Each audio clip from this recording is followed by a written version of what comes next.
those videos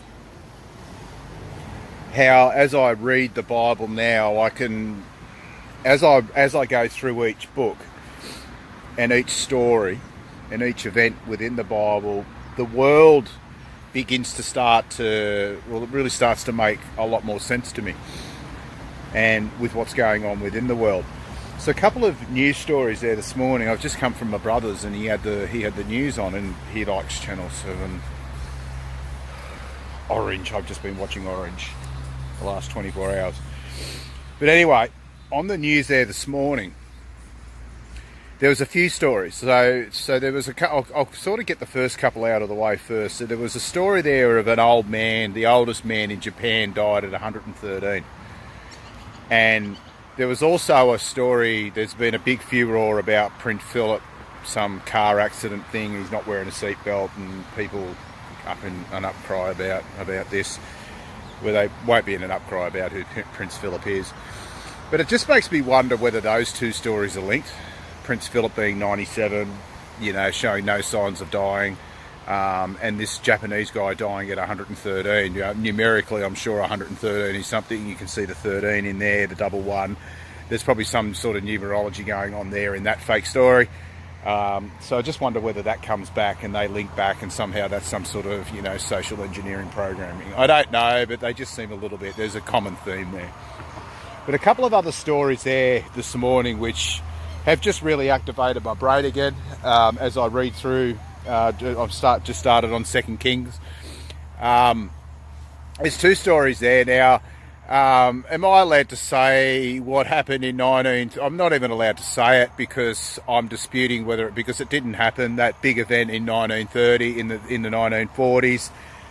So apparently now they have found 6 more people of the Holocaust, 6 more people just come randomly out of nowhere who were victims of the Holocaust.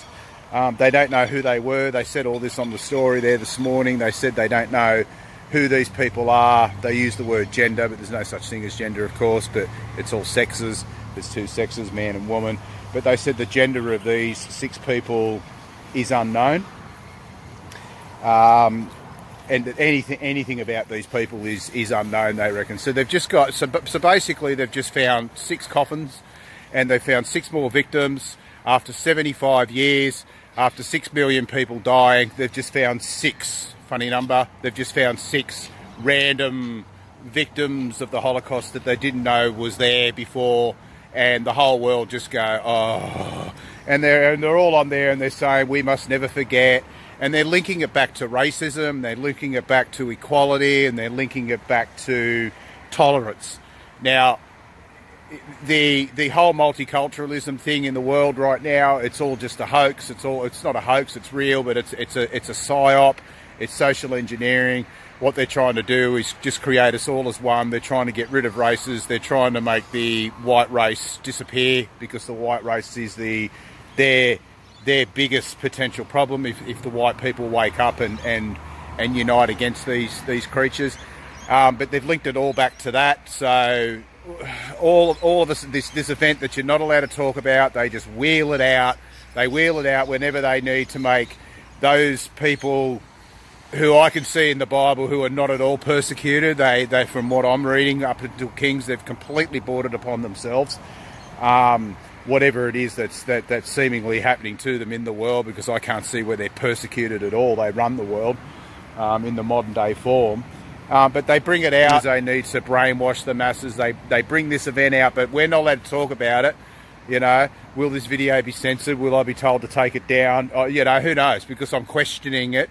And this is the big taboo one. This is the big taboo one. You can't mention this one. But out they come this morning, 75 years after the event apparently happened. They find 6 random people with no identity. They can't, there's no even proof there's anyone in the coffin. I mean, I'm sure they're just empty coffins. That's how these people roll. If you say anything against it, it's anti-Semitism, whatever that is. But whatever anti-Semitism is, it appears to be the biggest sin you can commit on the earth today is this anti-Semitism. And what's anti-Semitism? It's whatever the hell they feel like what it is on that day. The other story I saw this morning was interesting. So apparently today it's the 250th anniversary James Cook did something with Australia. So he apparently was the Freemason who discovered Australia. This James Cook character, obviously a Freemason.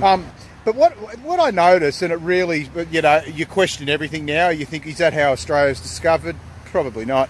Is it the official narrative, what we're being told about Aboriginals, real? Probably not.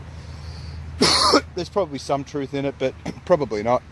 But what really sparked my interest there this morning was they had like this fake sun and just a simulated sun picture, because they're trying to describe the heliocentric sun, which doesn't exist. Only the flat Earth sun exists, that local small disk that's above us, not that big flaming ball of fire that they reckon's 93 million miles away. So it has to look make-believe, and it did look make-believe.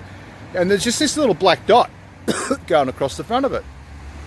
And apparently what Captain Cook saw back in the day, and this is how he found Australia, I think that's how they link it in, but this is how he found Australia. He found Australia by Venus, the black dot on Venus being in front of the sun.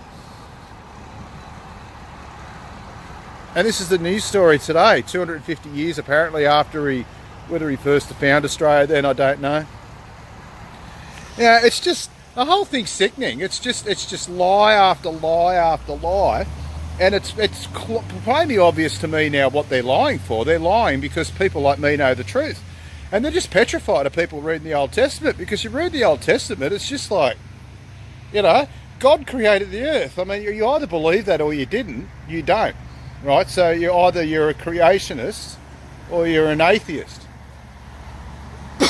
Or maybe you're a Satanist. But if you're a Satanist, don't you still believe in God and God created the earth, or do you believe Satan did? It's just all baffling to me now. It's all baffling to me, and I think this is their biggest nightmare, is that people just all of a sudden start reading the Old Testament. And I think this is why the Bible's now getting mocked, ridiculed, taken out of schools. It's now a book that's not to be read. It's deemed to be too hard. There's no official education. There's no funds given for people to study it. Like, I can't just go now and do a TAFE course or a uni course studying the Bible. There's nothing like that. All you get is studying of Freemasonry at schools. And the whole thing just opens up for me. And they wheel out these events, hideous lies of yesteryear, like the Holocaust, just to serve their agenda, and just to brainwash the masses into thinking that Israel, those current day Israelites, bad word, those current day people that live in the current day Israel are somehow victims, persecuted victims, when they're the ones actually causing all this drama, causing all this persecution upon us, the believers of God, those with us within the body of Christ. So it's funny, it continues to unravel for me. The great reveal continues. It happens by the day after day. God just reveals more and more to me, and I just want to take it all in. It's a lot of information I'm taking in, but I'm glad I'm taking it in. And I have told him that I want it to keep coming, and he's good to his word. He's certainly showing me a lot of things, and he's answering so many questions.